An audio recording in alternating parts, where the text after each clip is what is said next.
কালো নরম খোলসযুক্ত যে কচ্ছপগুলো দেখা যাচ্ছে তা আন্তর্জাতিকভাবে স্বীকৃত অত্যন্ত বিরল এবং বিপন্নপ্রায়।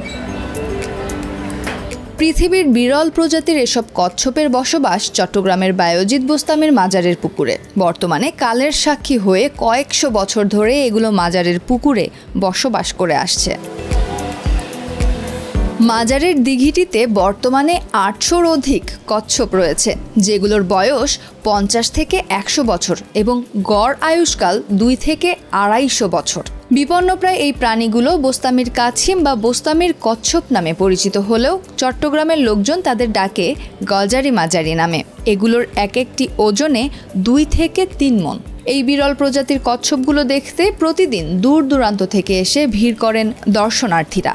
এখানে দেখতে আসছি, আমাদের এখানে অনেক গজালি মজালি থাকে, এগুলি দেখার জন্য আসছি। ওগুলিকে খাওয়ার জন্য, কিছু খানা খাওয়ার জন্য আসছি।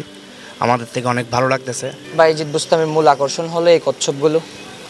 তো এই কচ্ছপগুলোর আশেপাশে যে জিনিসগুলো দেখতে পাচ্ছি আমরা, যে নোংরা ময়লা, আসলে ওরা নোংরা পরিবেশে বসবাস করতেছে বর্তমানে।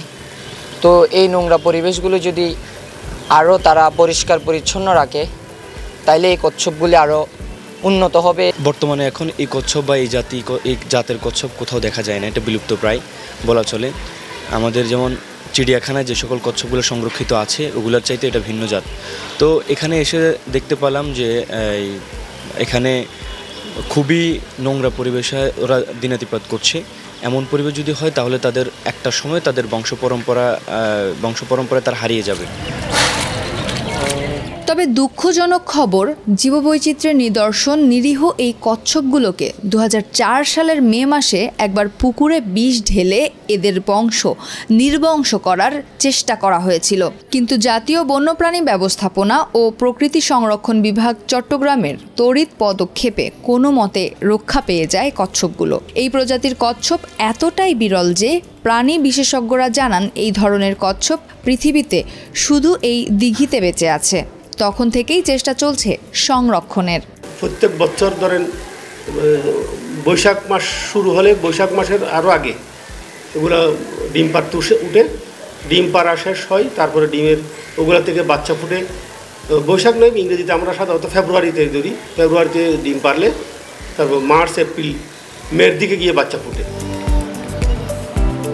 এদিকে কচ্ছপ দেখতে এসে দর্শনার্থীদের দেওয়া খাবারে দূষিত হচ্ছে দিঘির পানি, ফলে কচ্ছপের বেঁচে থাকার সম্ভাবনা কমে আসছে। কর্তৃপক্ষ যদি এগুলো নিয়ন্ত্রণ না করে তাহলে এই প্রজাতির কচ্ছপ এই দিঘি থেকে বিলুপ্ত হয়ে যাওয়ার কথা জানান প্রাণীবিদ। বাইরের খাবারটা যে এনিহাও এটা বন্ধ করা উচিত, কারণ বাইরের খাবারের কারণে এখানে পুকুরটাও প্রচুর পরিমাণ অপরিষ্কার হচ্ছে এবং এই অপরিষ্কার পুকুরে যারা কাছিমগুলো থাকতেছে এতে স্বাভাবিক যে স্কিনের সমস্যা, ফাঙ্গাল ইনফেকশন এবং ব্যাকটেরিয়াল ইনফেকশন, প্লাস যে আপনার খাবারগুলো দিচ্ছে খাবারগুলোর এখানে জমি পুকুরটাও দূষিত হচ্ছে।